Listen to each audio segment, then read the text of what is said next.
Welcome back to Swapna healthy recipes. నేను మీ స్వప్న. Today మీకు egg noodles ఎంతో ఈజీగా ఇంట్లోనే ఎంతో ఫాస్ట్గా ఎలా చేసుకోవాలో ఇప్పుడు చూపించబోతున్నానండి. ఆల్రెడీ మీకు నూడిల్స్ని ఎలా బాయిల్ చేసుకోవాలో వీడియో చేశాను కదండి, అది మన ఛానల్లో ఉంటుంది, చూడండి ఒకసారి. పర్ఫెక్ట్గా నూడిల్స్ని బాయిల్ చేసుకోవచ్చు. సో నెక్స్ట్ మనం ఏం చేయాలంటే ఫస్ట్ మూకుడి పెట్టుకుని దానిలో ఒక 2 టేబుల్ స్పూన్ వరకు ఆయిల్ వేసుకోవాలి. ఆయిల్ వేసిన తర్వాత నేను ఇక్కడ 3 ఎగ్స్ బ్రేక్ చేసి వేసానండి. వాటిని ముందు మనం హై ఫ్లేమ్లో పెట్టుకుని అలా ఒక 2 మినిట్స్ పాటు వదిలేయాలి. అలా వదిలేసిన తర్వాత నెక్స్ట్ మనం గరిటతో స్లోగా మొత్తం అంతా కలుపుకుంటూ ఉంటుంది. మనకి పెద్ద పెద్ద పీసెస్ కింద ఉంటాయి, చిన్న పీసెస్ కింద అయిపోకుండా.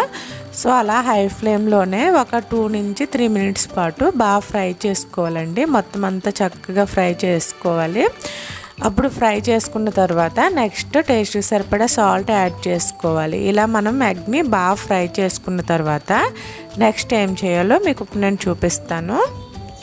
సో ఇలా మనకి ఎగ్ అంతా చక్కగా పెద్ద పీసెస్ కింద ఫ్రై అయిపోయినాయి కదండి. వాటిని నేను సైడ్స్కి సెపరేట్ చేసి మిడిల్లో పొడవుగా కట్ చేసిన ఆనియన్స్, క్యారెట్ ముక్కలను కూడా పొడవుగా కట్ చేసుకుని వేసుకున్నానండి. ఒక 2 ఆనియన్స్ని, 1 క్యారెట్ని వేసాను. సో మొత్తం అంతా మనం ఆయిల్లో చక్కగా వేయించుకోవాలి. ఆనియన్స్ మరీ ఎక్కువగా ఏమీ ఫ్రై అవ్వకూడదు. ఒక 3 to 4 మినిట్స్ పాటు వేయించుకుంటే సరిపోతుందండి. సో మీడియం ఫ్లేమ్లో పెట్టుకుని మొత్తం అంతా చక్కగా వేయించుకోవాలి.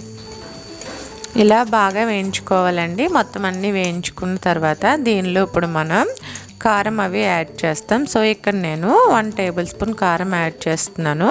కారం యాడ్ చేసుకున్న తర్వాత దీనిలో ఒక 1/2 నుంచి 1 టేబుల్ స్పూన్ వరకు గరం మసాలా యాడ్ చేసుకోవాలండి. సో ఇందాక మనం ఎగ్స్కి సరిపడా సాల్ట్ వేసాం కదా, సో ఆనియన్స్ కూడా కొంచెం సాల్ట్ వేసుకుని కరివేపాకు రెమ్మలను వేసానండి. నేను ఒక 2 కరివేపాకు రెమ్మలను వేసుకుని చక్కగా ఒక 2 మినిట్స్ పాటు ఫ్రై చేసుకోవాలి. ఫ్రై చేసుకున్న తర్వాత మనం బాయిల్ చేసుకున్న నూడిల్స్ని ఇందులో వేసుకుని మొత్తం అంతా బాగా మిక్స్ చేసుకోవాలండి. ఆల్రెడీ నేను ఎలా బాయిలింగ్ చేయాలో వీడియో మన ఛానల్లో ఉంది, ఒకసారి చెక్ చేయండి. పర్ఫెక్ట్గా బాయిల్ అవుతాయి మనకి నూడిల్స్ అనేది.